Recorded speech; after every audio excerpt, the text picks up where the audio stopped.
What's going on, beautiful people out there? Hope everybody's doing all right. Today I'm bringing you a video that I supposed to be doing on the weekend, but today's Monday. It's never too late, I guess, at some point. So what I did is, first of all, I'm not a financial advisor. Everything I say and I demonstrate in this video or any of other my videos is for educational and entertainment purposes only. So day traders lose money, and make sure to ask your financial advisor and do your own due diligence. So that being said, out of the way, let's get to it. So what I did is I've been seeing these videos where people, oh, I doubled my account, my option account, this and that. And I decided to just put a ridiculous amount of money in an account and try to see how far I can get it in a month. And sure enough, I pulled the money out of this account, and instead of putting $100, the math was wrong and ended up with $97.61. So I'm like, that's ridiculous enough. Let's try to grow this. So the strategy that I used with this account is to be as conservative as possible, at least at the beginning, to try and grow this account. And what happened here is I just gained few bucks, and then I went on vacation. On the vacation, I had a FOMO. I opened my laptop, tried to take a trade, ended up losing 20 bucks. And then I came back to my desk on the 28th, and then I started kind of focusing a little bit on this account as well, because I have multiple screens and this and that. I as you guys know, I trade stocks mainly, and I have my option account, and this is a kind of a side challenge that I decided to take on. So moving on, I kind of made 10 bucks here, 10 bucks there, 40 bucks, $100, another $100, 50 bucks. Didn't trade for a few days, didn't trade here for a few days. Another $100, another $100. So ended up the account with $602, and that's about 500% increase in the account. Very happy how it kind of turned out. I was trying to be at the beginning as conservative as possible and try to actually not look for a whole move, but I was just trying to scalp moves to build the account as fast as possible. And then when the account started growing a little bit, I was trying to catch the moves, and the way I did that was by, hold on, let me clean this up. What I was trying to do is essentially I'll look for a line. I'll get you guys some examples here from the charts that I traded. So I'll look for support or resistance. I look for either the SPY or Tesla. And the reason why I trade the SPY or Tesla is because those move very nicely. Oh man, did I just show my account number? I don't think I did, but if I did, I'm probably not gonna post the video. So I look for a main support or resistance, and then I wait for the stock to either come down or up, and then it try to reverse from there. Once it reverses from there, I'll try to scalp it. And then what I started doing is essentially take multiple positions on that same trade. So let's say I'll take some here, and then when it breaks, I'll take some more, and then I'll scalp some at the bottom, and then I'll wait for a little bit more, and then I'll wait for a little bit more and try to capture more profits on the rest of the contracts. As you guys know, SPY has a very cheap, it's about ODTs are about 50 bucks each, and then Tesla can vary. So with Tesla, I try to capture like a move, and then with SPY at the beginning I was scalping. Obviously my account was very small, and then I started taking more contracts to actually make sense of the moves. The account could have been a lot more if I actually focused on, because I was missing moves and wasn't really paying attention, especially when there's something moving on the screen on the day. And also, I would have taken more risk, but I didn't want to take more risk on the account. I just tried to model it as conservative as possible. So if we want to look at some trades here, let me see if I can get you guys the charts. So here's the SPY, for example, right? So I was trading pretty much towards here, towards these moves. This is the daily. So if we want to kind of open this up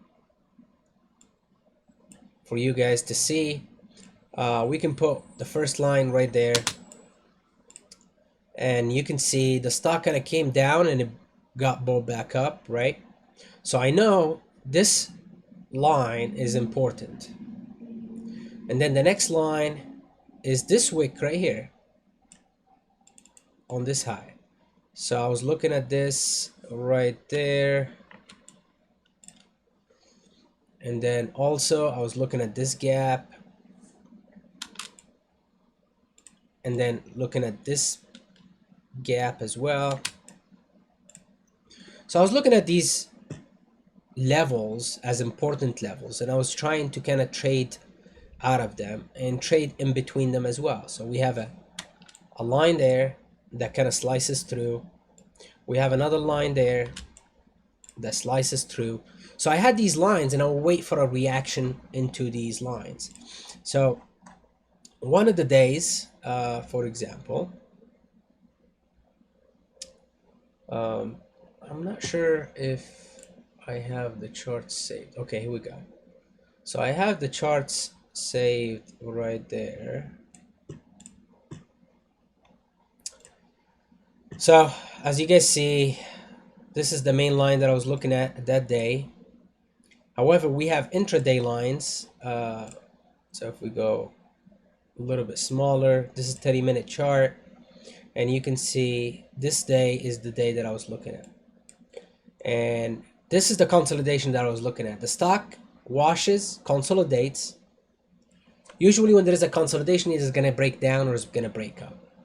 So at that point, I thought I was going to break up. I had to stop out, and then I took it long again, and I took everything out at the bottom of that day. So this is the type of scalps that I was looking for. I was looking for something that hits a support or resistance and then moves to the other day. Here is another trade. This day kind of got bought back up, gapped up, and then I was looking for this to go back and retest the prior day's high. I didn't want to stop out here. This is probably at the end of the month. Yeah, I had a little bit of money to play with, so I gave it a little bit of room to kind of wiggle, and I didn't stop out, and I just held to my target. Here is another one. This is the day following this day.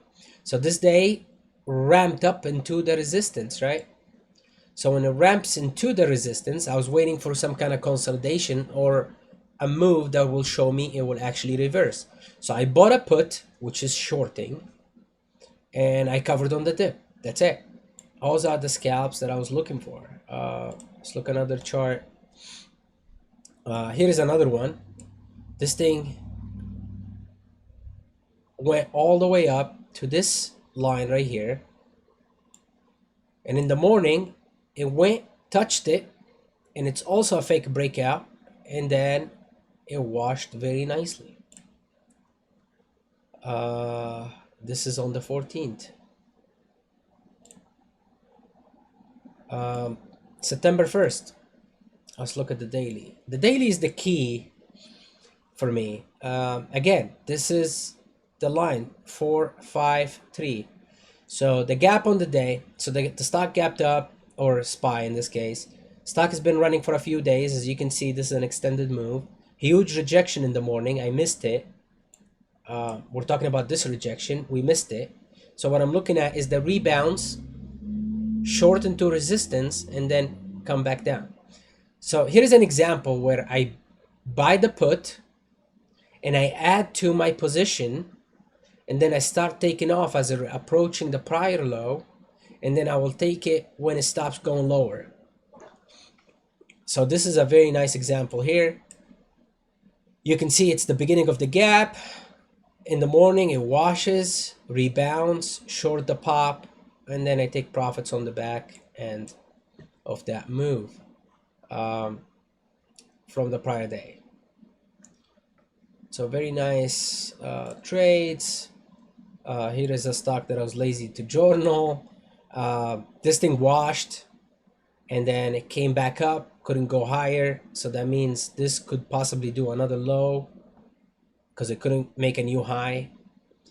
So I shorted right there when I saw the rejection, covered towards the low, took the rest off because it couldn't kind of continue to the downside. And then I saw that kind of put a consolidation, started breaking down.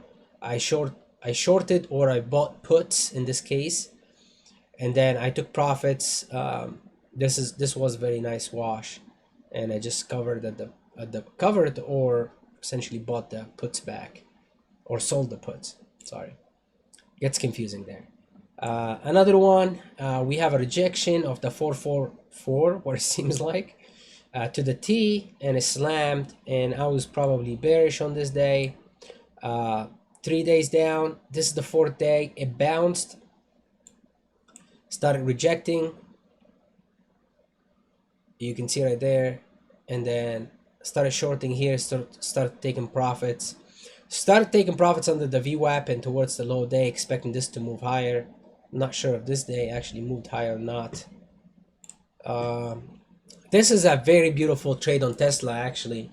I was looking for Tesla to trade with stocks, and then I'm like, well, I can take this scalp on the small account. And Tesla ramped up that day very hard, gapped down, tried to go higher, it couldn't. This is a resistance from the daily. I bought the puts, and this thing just yanked hard all the way down to the next line. I was like, I'm out. Took my profits, and it was over a point, actually over 2 points or 3 points there. It was a very nice profit on this day, on the 12th. I think it was $100, and on the option account, and it was very nice trade.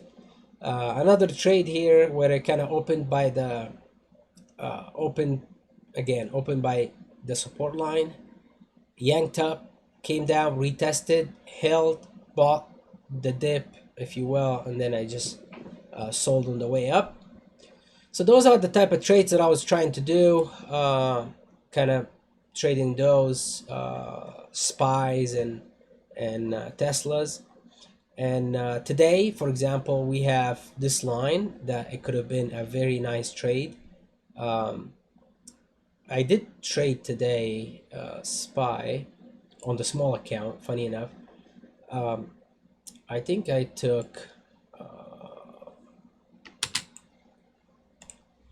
this one right here. So I saw the morning line. Let's put a line there. So it washed, came back, I shorted right here, took profits here. I thought this thing is gonna continue, didn't, and then I took everything off. This thing washed a little bit. I was like, all right, I missed it. So I flipped the chart, and actually it didn't go lower, so I feel a little bit better now. But yeah, those are the type of trades that I'm doing. Hopefully I didn't show my account number up there. If I didn't, probably I wouldn't post it. But that being said, I hope you guys learned something from this challenge. And if you have any questions, let me know in the comments below, and I'll see you at the next one.